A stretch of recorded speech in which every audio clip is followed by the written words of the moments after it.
Hi, my name is Steph, and this is my channel, Blooms and Leaves. And well, in this bag is all of the tomatoes that I think, the audacity that I think that I can start and have the space for. So I just thought I would just kind of say all the varieties, list them all out. Maybe some people have tried these, maybe some people are interested in these. I do want to say that majority of these I have not grown myself. They will be new to me if I do get to grow them and have the space for them.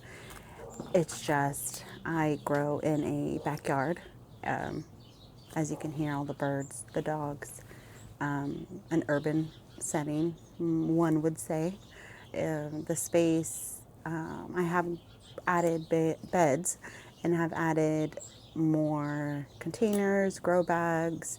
I primarily grow in either raised beds, containers, grow bags. I want to just list them all out, and maybe my brain can comprehend that I don't have the space for all these, but I really, really want to grow these.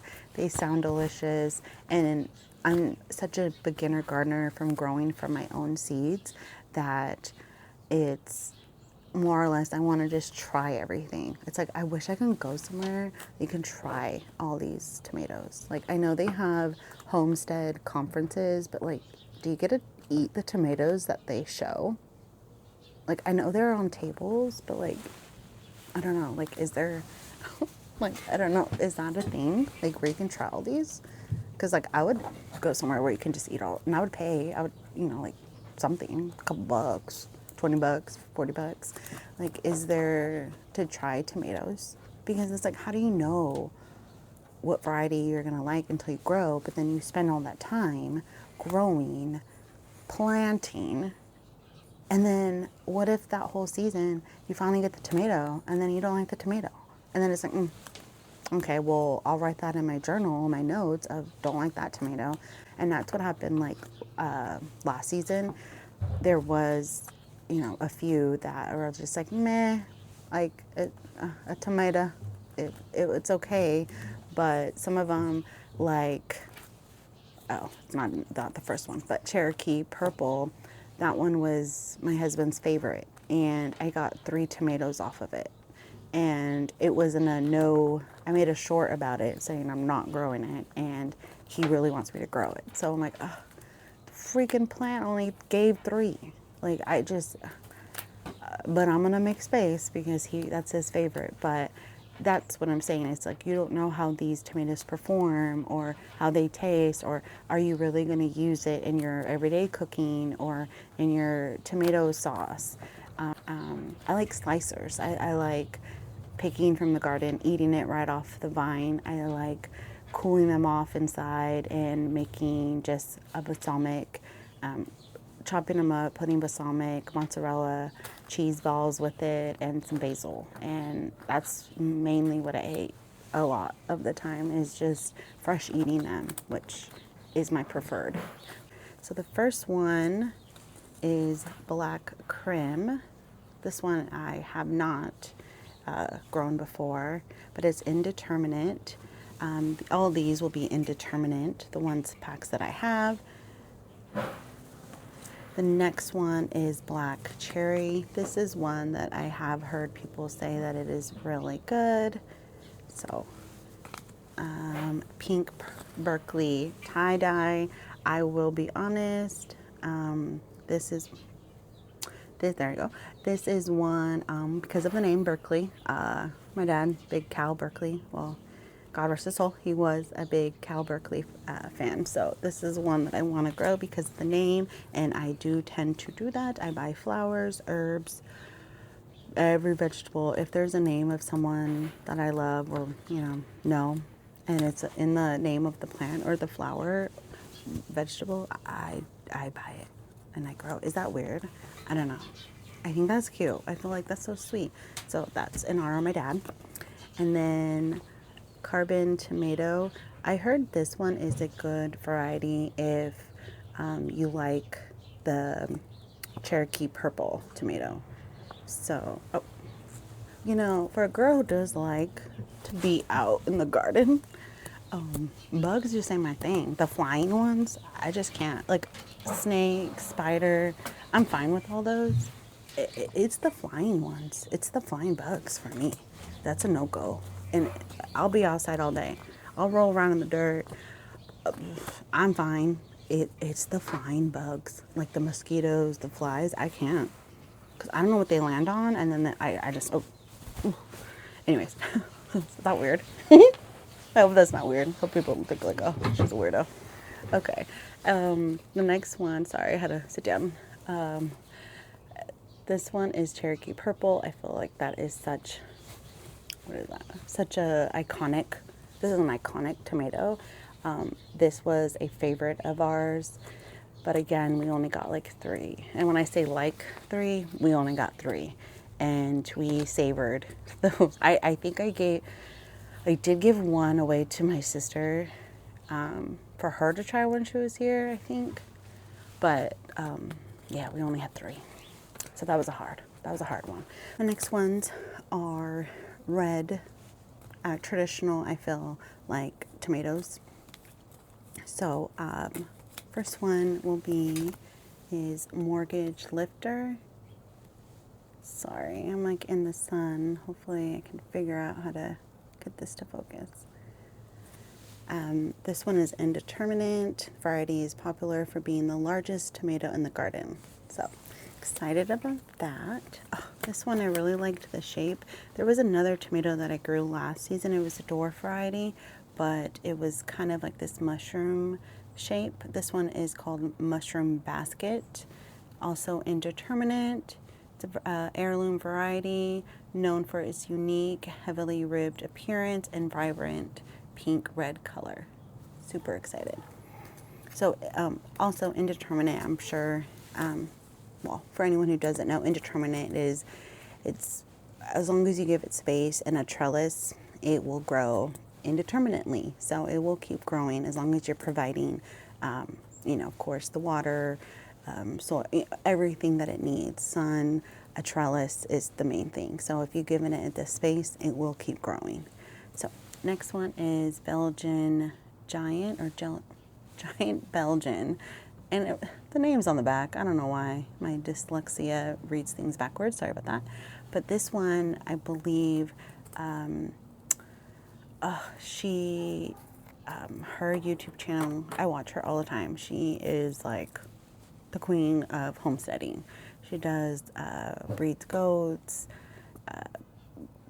rabbits. She does it all. And she's always making stuff from the milk of her goats, like cheese. Like she is a woman, hear me roar type of lady. She does so much on her homestead, on her farm.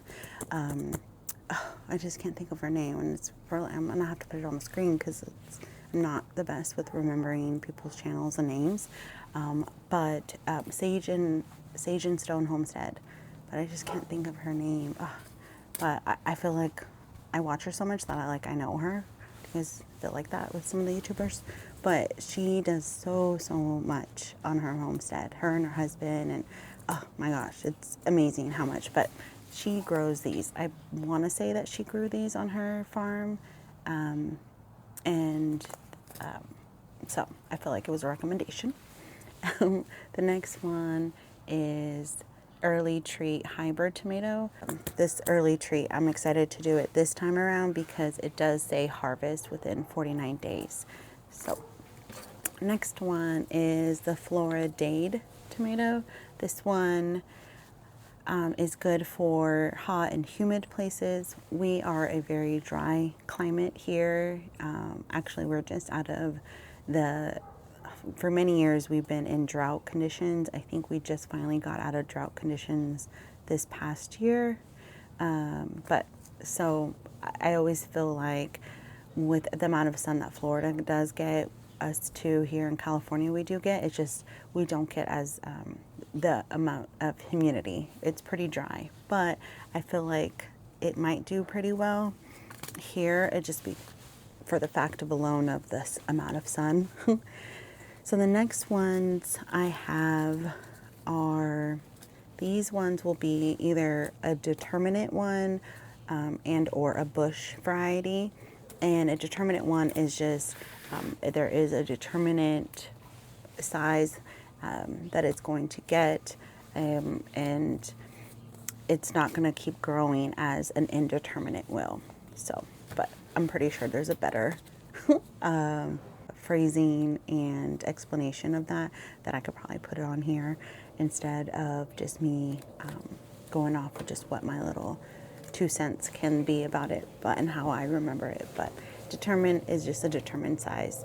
But this one is geranium kiss tomato. Geranium kiss tomato is delightful dwarf variety known for its compact size and prolific production of small, round, golf ball size red tomatoes, ideal for container gardening in small spaces. So with me trying to grow in grow bags, containers, and raised beds, this is one, especially all these bush or determinate ones, I'm going to either put in a grow bag and or a container, and most likely still give it a trellis. I try to give everything at least a stake or a wire cage for all of my tomatoes, even if they are a dwarf or a determinate one, just so that in case sometimes we do get really bad winds here, and I just want it to be protected as much as it can be. So I tried to at least give some support to everything. And this one was, I believe this one I got in a, I think when my face is not in here, it makes it actually will show up. But this one I got in a variety mix bag from M.I. Gardner. And this one, how it says it's pronounced is Stupichka. Oh, I love that. But this one will grow, it says indeterminate, but it says it will grow up to 4 feet tall.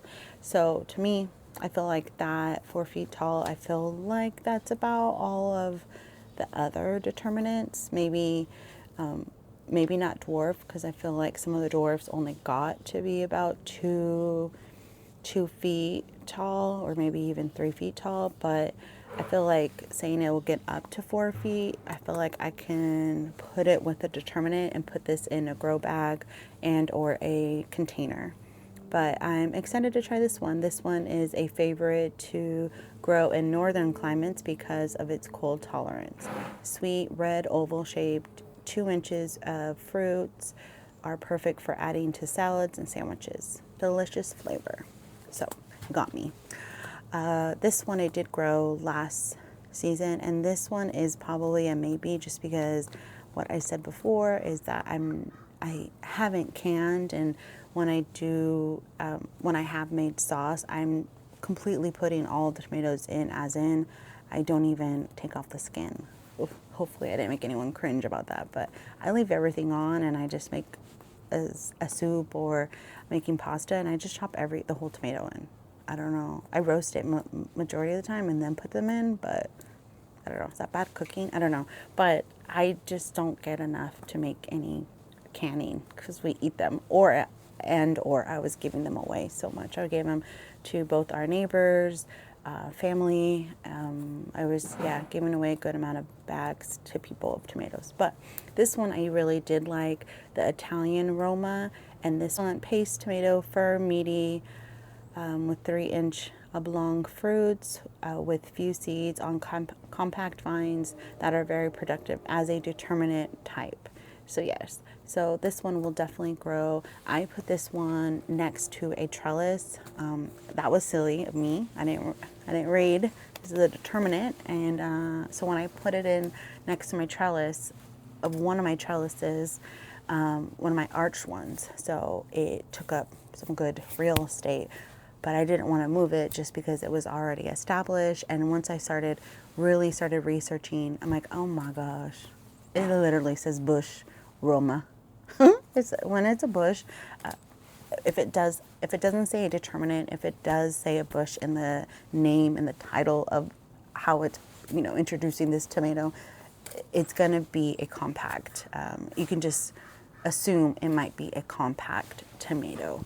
So it will not need most likely a trellis arch of space. This one was a free gift from Baker's Creek. Oh, yes, and so far, all of these so far that I've gotten are from either M.I. Gardner, the seed companies, M.I. Gardner, Botanical Interests, and I think there was a Burpees one in here. But, and then this one is Baker's Creek, and this one is, I want to say it's Perron tomato, Perron. This one was a free gift, and actually I got 2 of these for free in one of the orders that I made. They are a really unique company. They have many different varieties of tomatoes, peppers, flowers, very very interesting seeds that they have of varieties. So definitely, I'm sure they're very popular on social media and with other growers. So I'm sure everyone has heard of them possibly, but this one was a free gift. So they give a free pack of seeds. I want to say almost after you hit or buy so many seeds with them. I don't think it's on every order. I think you do have to order so much. But this one is a semi-determinate one. And this one, I just love when they put on seed packets the history of them. And I believe that's all heirloom ones. And it's just so interesting where these seeds have come from. I don't know. It's just like you're growing a little piece of history in your own garden. And then when you eat it too, it's like, wow, like this seeds, you know, this plant, this tomato has come from, the origin where it's come from is so interesting, and you're continuing the history with it by growing it in your own garden. I don't know. I hopefully that resonates with someone, but I just find it so fascinating and such a beautiful thing to like, wow, I get to grow this in my garden, and it's been from 1954 before I was even born. So this one was developed prior to 1954 by a professor in Argentina. Semi-determinate vines are fairly disease-resistant, deep red, dual-purpose, canning, and slicing sort. Excellent flavor. So I just had to get it. I mean, of course, this one was a free one, but I just had to put it in the pile of maybe growing. And I'm going to start these tonight, so I still have some decisions. I probably will have to go over these with my husband and have him like what he thinks, you know, he wants in the garden too, because, you know, he does do a lot of the eating as well with me. But the next one, these will be the yellow orange type slicers. This one is Kellogg's Breakfast. We grew the pineapple last year, and that was my favorite. I loved that one so much. I think I had 2 or 3 plants of it, which my idea is to just grow one plant of all of these, and that's going to be tough because my brain goes, well, what if it, you know, something happens, it gets diseased and the plant gets wiped out, or what if a critter comes and eats all the tomatoes off of it, you know, I'm having some little critters right now in my garden. You can't see, but they're in these, I don't know what kind of birds. I have to take a picture and see what I can find what bird it is, but they're like 10 birds, and they're look like little finches, and they're just eating all my little all my seedlings right now, all my green foliage out there, all my greens. But anyways, so I'm not growing the pineapple because I feel like there's other varieties that are similar to it, which I have another one that is similar. But this one is an indeterminate. It's an heirloom made famous by a humble farmer, Darrell Kellogg. See, isn't that so? I love that. Delicious slice, juiced, canned, or cut fresh for salads. So excited to try that one, hopefully. This one is, I did hear that it is like similar to the pineapple. This one is the hillbilly. It is an heirloom, indeterminate, and this one produces massive 1 to 3 pound tomatoes. Easily one of the largest varieties in the garden. So very yeah, that one I am excited because hopefully it is like the pineapple, and the pineapple did do well. It's just, there's so many more varieties. This next one is gold medal. Hopefully that is coming up. This one is 75 days to maturity. Unbelievably early for its size. Yellow fruit for have interior blush of red, reaching 2 pounds. So very, oh, and it's also a full, sweet, low acid flavor, indeterminates. So excited. And these little birds, very beautiful, but things of windmills and flashy little, like kind of like that CD kind of look. But they don't care. They don't care about nothing. So then I'm like, okay, let me get a bird feeder, put it out here so they can eat bird food. Well, they're eating that and all my plants. So anyways, okay, probably cutting that out. Next will be my cherry-sized tomatoes. This one is called honeycomb. This one will be golden orange, 1/2 ounce tomatoes, rich in flavor, a touch of taste of honey. So excited for that. I should probably stop saying excited because I am excited for all these. That one is gonna hopefully replace my sun gold. I loved sun gold. I had a couple plants of that one as well last year, and it was delicious. That one, I felt like the longer it was on the vine, the sweeter it got. Even when it was warm out and you're taking the tomato right off the vine and it's warm. Oh, I love that too. This one is Champagne Bubbles. It's an indeterminate. This one I think, I want to say was because I got this one because the owner, M.I. Gardner, Luke, he did say that he really liked this one. I think he put a video and it was like all his favorites. So I think I got this one off of a recommendation from him. Disease resistant and heat tolerant. It's a champagne colored mini cherry tomato, is one of the sweetest on the market. The next one is, I tried growing this one again towards the end of the summer last season, and yeah, it did not do well just because the cold came in pretty quickly and I just didn't get them out in time. But this one I've heard many people talk, the Sweet 100 is a very sweet cherry tomato and it's extra prolific. Oh, I think I have two more. This one, and these ones I'll definitely go on my arch trellis. I have 2 arch trellises for tomatoes, and these will definitely, my cherry ones. I did notice that it just seemed like they needed the most trellising, the cherry tomatoes, at least the indeterminate ones. And we do a lot of fresh eating of those, so I do want to give them a good amount of space. This one is early cherry tomato. Let's see, so it's called early cherry. Most likely, if there is the name early in the title, or the title in the name of the tomato, it's most likely going to, because it matures earlier than the typical, probably 70 to, anywhere to 70 to above type, and this is 55 days. This one is a determinate vine, so this one will not go on my arch trellis, but it performs even in cold and adverse weather conditions. So that one, and this one we did grow. This one is from Johnny's. It is, hopefully you can see, it's a Matt's Wild Cherry. This one was probably, I think, like a regular cherry red tasting tomato, but when you think of a really good cherry tomato, this is what I think of, and it's Matt's Wild Cherry.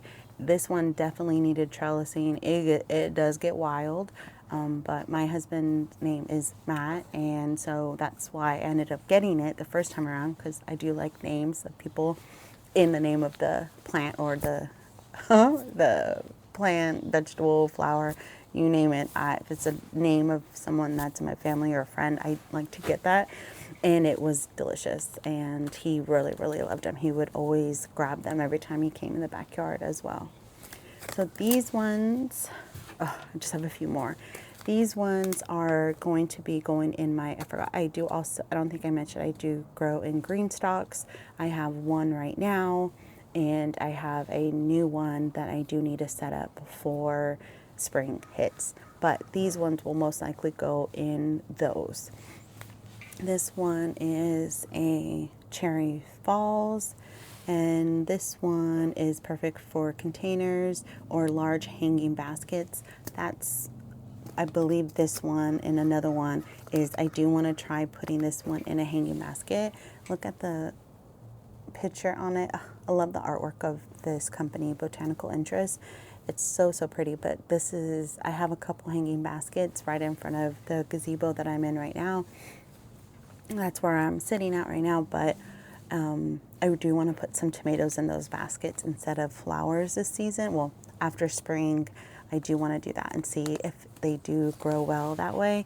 But I did try, this is another one I did try growing at the end, but I didn't give it enough time. But it did produce tomatoes. It just, they didn't ripe, they were green, and then the plant started getting diseased, and I had to just take it out before it spread. The next one is a bush cherry tomato. This one is Patio Choice Yellow. I've seen this one a lot. I feel like this is a common variety. I do like having mixed colors of, you know, yellow, red, dark purple tomatoes, and especially in cherry tomatoes. And I think this might be the only yellow one. Oh no, champagne bubble. See, I already forgot. Oh, amnesia over here with all these varieties. But this one I do want to try, because this was another one I did try to sow at the end and get it in the green stalk, which I'm going to try to do this time around as well. It's just I didn't give it enough time before we started getting less and less sun. But this one is it says it's a delicious little snack, beautiful in containers with mixed flowers, high yielding, and performs well in heat and humidity. So that one there. So these ones will definitely either, I think most likely I'll put those in hanging baskets and see. And then these ones are my dwarf. Not much info on these ones. These ones are from Wild Boar Farms. These ones, I believe, were the very most popular YouTube gardener out there, Jessica from Roots and Refuge. I'm like, watch her all the time, and if I couldn't remember that one, I was gonna be like, oh, I'm in trouble. But this one was, I believe she had a collab with the company, and then she listed all the dwarf kinds that she was going to do in green stalks one year, and then she listed all the varieties that were for, that would be good for containers. So this one is Emerald Flame. None of these I tried. It came with, I believe, like 5 others and a whole pack of dwarf size tomatoes. I did grow the other ones last season, which I loved them all. They were great. But these are the ones that I didn't start. So I do want to grow them this year. This one is Dynamite Delight, Mini Marzano, and Limelight. So those are 4 of those, and all of these most likely will go in my green stalks. And these are my dwarf. These are from San Diego Seed Company. They also have a YouTube channel that I follow, and I watch all of their tips because San Diego, I feel, is pretty much the same climate that we get here. Dry, not a lot of rain. It's kind of unheard of to get rain in the summer here. So their company is out of San Diego, so I definitely would recommend, if you have the same climate as especially here in California, hot and dry, definitely check out their seeds too. I don't really hear a lot of people talking about their company, but I've ordered a few orders with them, and they were great. Even some dahlias I ordered, and those did amazing last season. This one is Chocolate Lightning Dwarf. I did grow this one and this one towards the end of last summer, and I was able to get a good amount of tomatoes off of it, and I loved it. I like that rich, dark tomato flavor, and this one was great. I am growing these ones again, and then also the Franklin County dwarf tomato. I loved a good mushroom ribbed type of tomato, and this one did surprisingly produce pretty well for being a dwarf size tomato. This one says seeds produce flavorful miniature beefsteak tomatoes with distinctive red fruits, high yielding plants, which I do agree. This one was pretty high yielding for the small plant that it was. So, okay, I think that was a lot. Hopefully everyone's with me with that, and hopefully everyone sees at least some of these varieties. If you've grown them, let me know.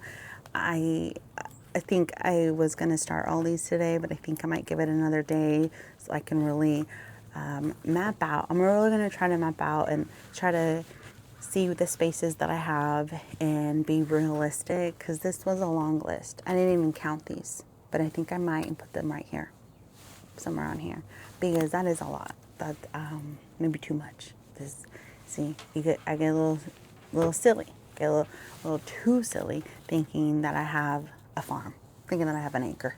I don't. I have a backyard, an urban type, small, poquito backyard.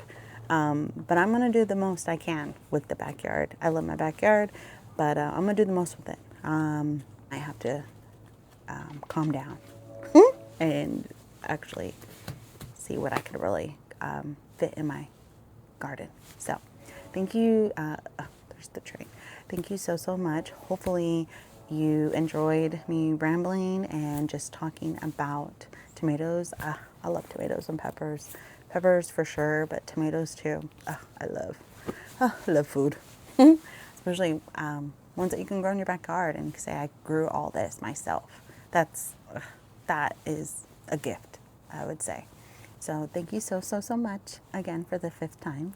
And hopefully you come back and see another video, or at least see the update of what I actually, seeds that I started and put in the soil. So, and here are my tomato seedlings. This is about 3 weeks from when I started them. I am very happy with all the germination that I have. I did oversow some of these seedlings, which I didn't intend to do that. Some of them more than I should have, but I do want to see if after I'm done planting all of my seedlings out in the garden, I want to see what I have left, and then from there, if I have enough to give away or possibly even sell some of these seedlings. But first, I do need to up pot all of these out, except for, I believe these are ground cherries. Here is one tray that I have done already.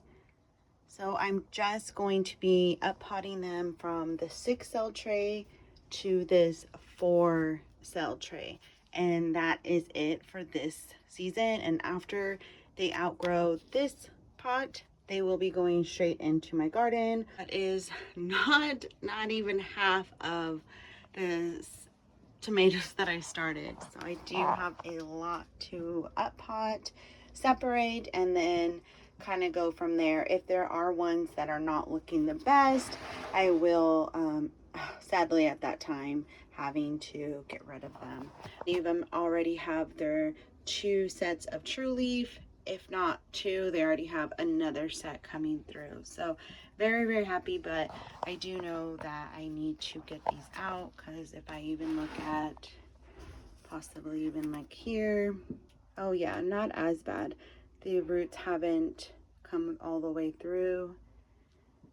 And there, I didn't do too much overseeding on these ones, but on some of them I went a little silly. With the seeds. especially on ones that are new to me. I'm just not too sure what the germination rate was, so I did overseed in that case. So like here you can see those healthy white roots coming through. Very happy with all of the germination. Very excited. And this whole tray right here, very excited for all of these. This is just quickly mortgage lifter, mushroom basket, and giant Belgium. So very happy. But yeah, I will need to get some actual more soil to up pot these, but I did these yesterday and they look pretty good. Nothing looks saggy or fallen over. Everyone is standing tall. It's a bit overcast today and still they're all getting a good amount of sun, so I'm actually happy with that. I will be potting up these hopefully all today. If not today, the rest tomorrow. Of all of the tomato seedlings, everything germinated except for the one chocolate lightning dwarf, but I am fine with that. I have plenty more tomato varieties, so I am very happy. Thank you so much. And again, my name is Steph here at Blooms and Leaves. Bye.